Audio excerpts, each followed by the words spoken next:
Worth is subjective, like we just discussed. I think it's more about how much and I don't even think it's how much money you have in the bank, because you can tear through any amount of money. It's how much money you're earning. Okay.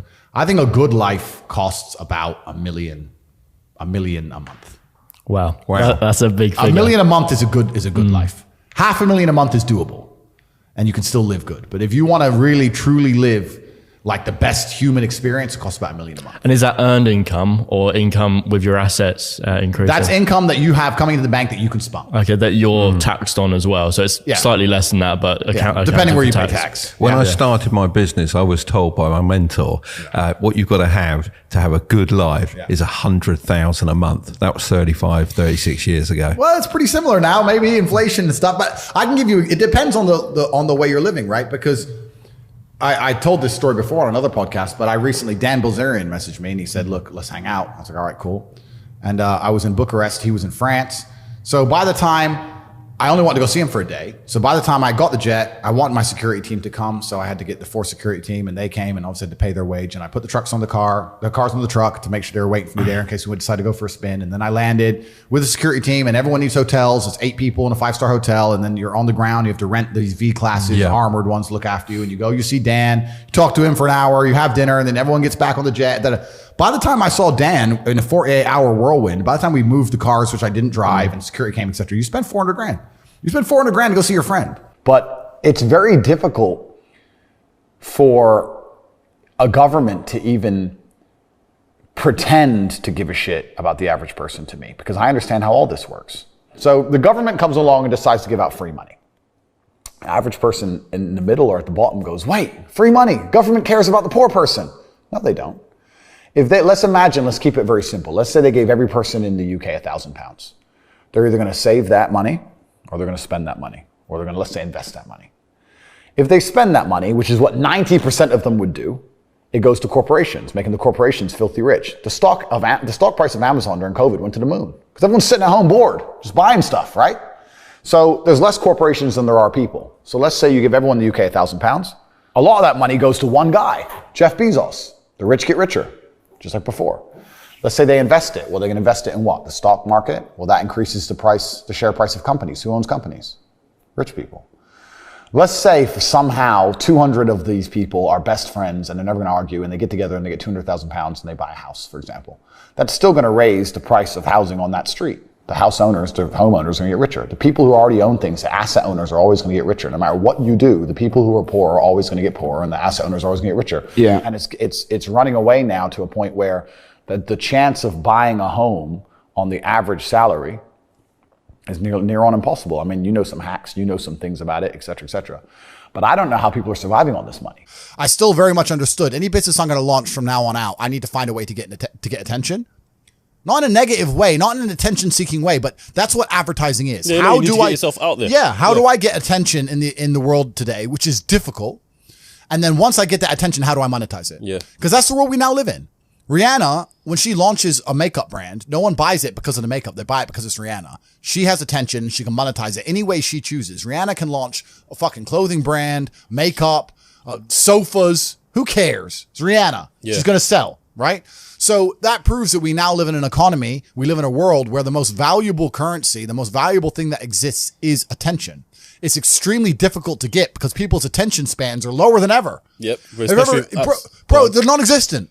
Have you ever watched someone on TikTok? Next time someone's on TikTok, watch them. Because I don't have a TikTok account myself, but I see people on it.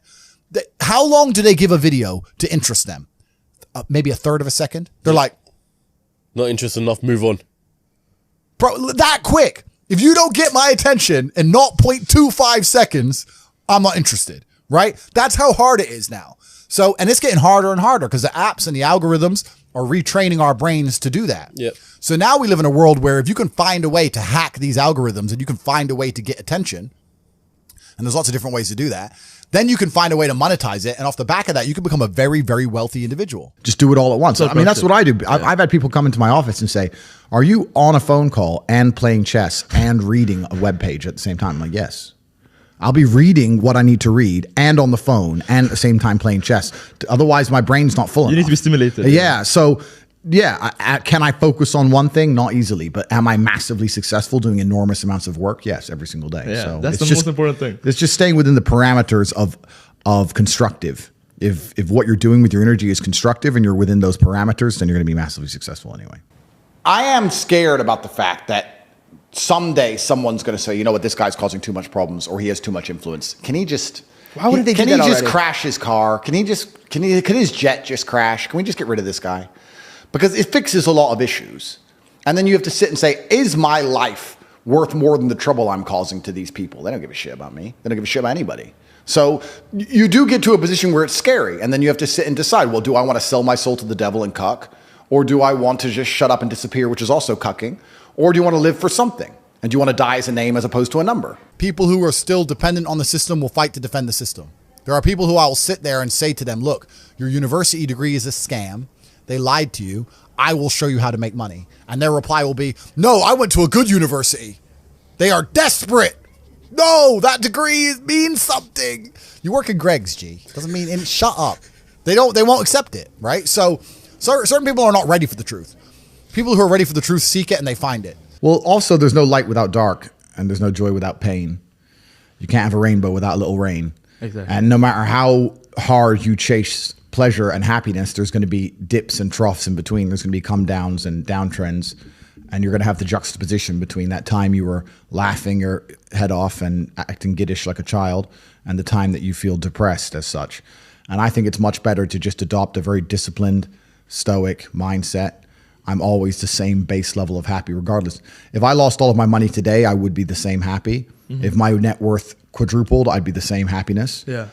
As long as I'm alive, which is a struggle, unfortunately, in the current climate. But as long as I'm alive and the people I care about and love are alive, and as long as God gives me the honor of doing my duties and providing for the people I care about, as long as I get to wake up and know that there's a whole bunch of people in the world who need me and I get to work hard to please them and do good for society and good for the world, then I'm a vessel of God and I'm happy enough to survive. That's all I look at it as. I don't ever consider how do I feel. That doesn't cross my mind. I have things to do. A lot of the time, women get in the way. I've seen it a million times, bro. I've seen women get in the way of partnerships like that so many times.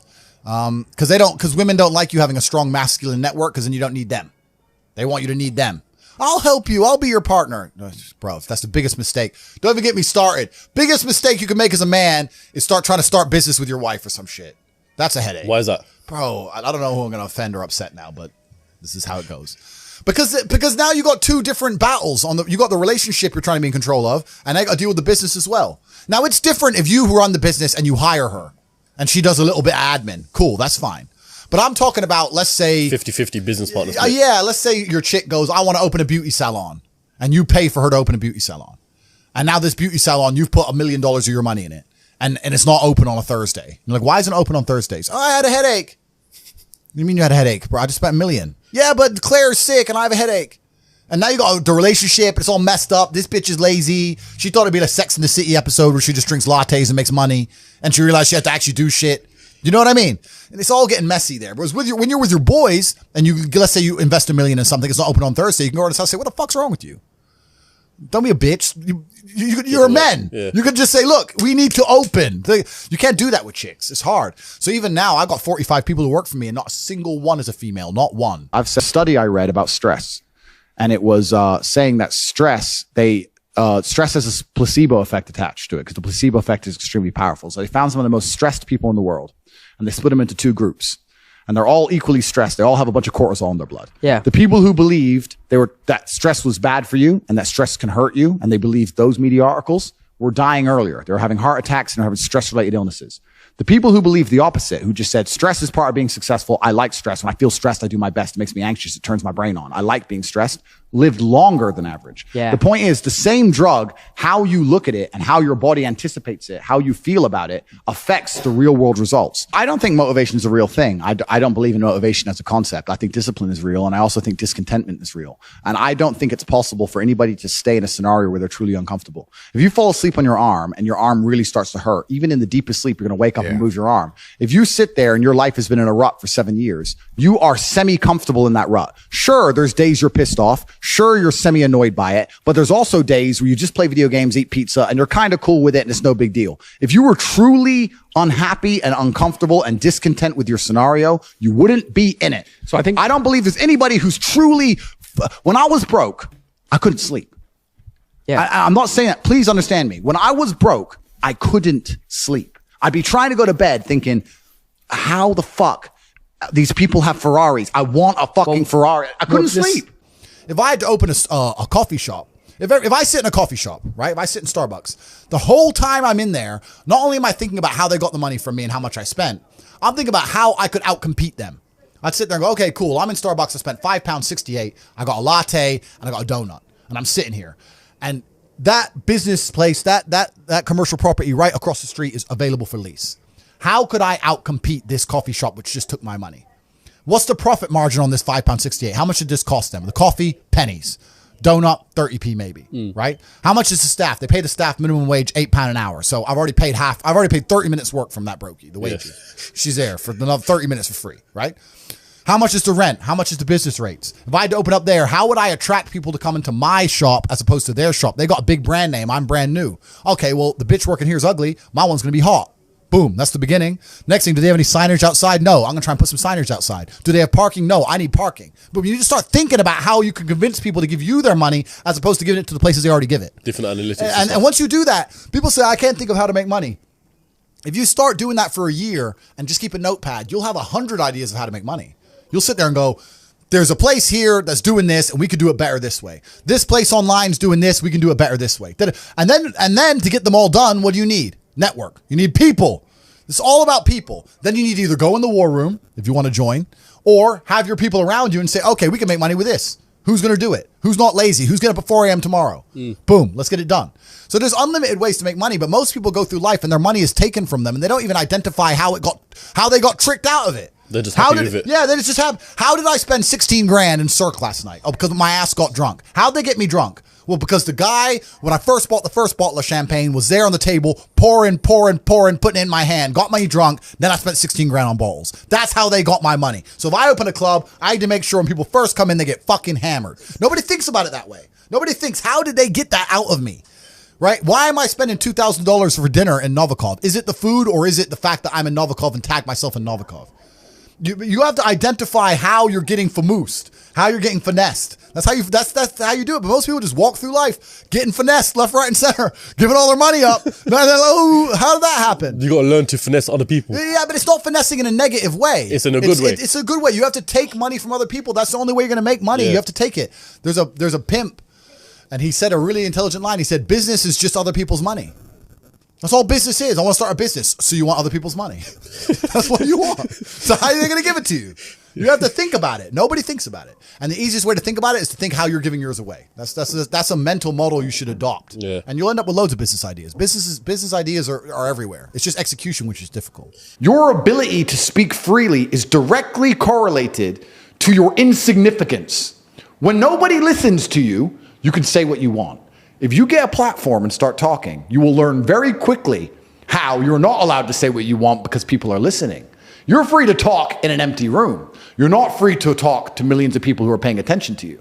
So what we have now in the West is a society which is only linked and only bound by this false idea of freedom. So I'm now at a point where, and my attitude to money, I want to make something clear, is relatively unhealthy.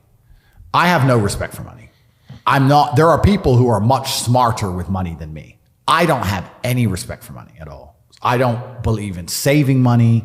And I think a lot of that is down to I'm not advocating people to be like this. It's my life philosophy and the fact that I don't live in any realm of fear at all. I can't imagine myself not being able to make more. I can't ever be poor. And if I wanted something now that took every penny of my net worth, then I would buy it. I'll give you an example. I have an 812 Superfast, a Ferrari. I love it very much. They've released very nice. Yep, they've released the 812 Superfast Competition. They've released the competition version. Instead of 400 grand, it's 1.6 million, which is a big difference for a bit of a body kit. And I want one in Europe and I want one in Dubai, so I bought two. So I bought $3.2 million of Ferraris. Should I have done that? Well, yeah, I can. But my point is, I'm happy to just spend money. Don't give a shit, right? But that's down to my faith in myself. So when you're asking how much of my income is disposable, in my mind, all of it. I don't give a shit. I have a lot of money left because I can't possibly spend it, but I'm happy to spend all my money. What really matters are the systems you build, the robust systems. If you have a robust system that's guaranteed to pay you $50,000 a day, and it always will, and you have faith in it, and you're working hard and you're on top of it, and it's going to pay you at 9 a.m. every morning 50 grand, you can spend 50 grand a day if you wanted to. You may not want to, but you could. So for me, all of my money is disposable. I don't have a clue how much money I have. When I was broke, I knew exactly how much money I had. I had 117 pounds in the NatWest, and that was it. I'm poor, rent's paid, I ain't got nothing else. When I was broke, I knew exactly how much I had. But now I'm at a point where it gets really difficult to truly measure how much money I have, because you have cash. Okay, that's easy. I have some crypto, which is constantly fluctuating. And then you have assets, and the price of the assets is constantly fluctuating. And then I have companies and income streams, which need to be valued. And how do you value them, right? They can be an 8 times multiplier in some circumstances, and others they'll be a 10 times multiplier. So it's really difficult for me to put a value on it. If you were to say to me, how much money do I have in the bank?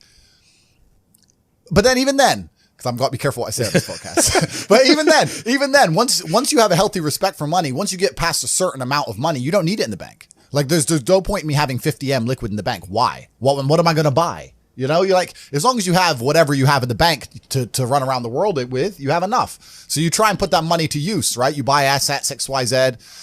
So it's really difficult. Most people don't deserve to be proud of themselves. Yeah. And that's the truth. A lot of people say, oh, you know, I have confidence issues. And I say, if I was you, I would have confidence issues. Of course. I completely understand why you have confidence issues. You're a dork. But we have to be realistic here. We have to be absolutely and utterly realistic, because the world is brutal and it's harsh. If you're not proud of yourself, you probably don't deserve to be proud of yourself, so you're not going to feel happy. And you just talked about confidence. Confidence comes from competence. The reason I'm confident is because I'm good at everything. Right. I'm good at everything I do.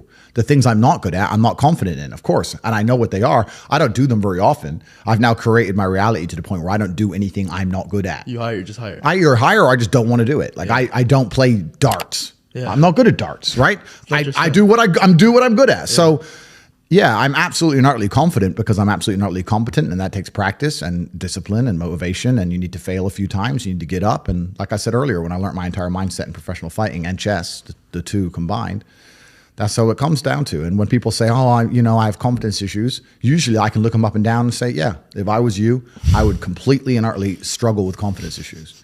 Because the world is competitive, and there's men like me on the planet and friends like mine on the planet, and you're competing against us for money, for girls, for status, for resource, and you're going to be destroyed and decimated the entire time. So of course you have confidence issues when you can be annihilated in real time by the competitor. Yeah. Why wouldn't you have confidence issues? You'd be psychopathic not to. I don't even know the story of the 4-minute mile, but when everyone was running, long distance running, everyone said a 4-minute mile was impossible, and everyone was attempting it. It was impossible. And then one guy did it one day, and after he did it, 10 people did it in like 3 weeks. Yeah. And it's like the belief.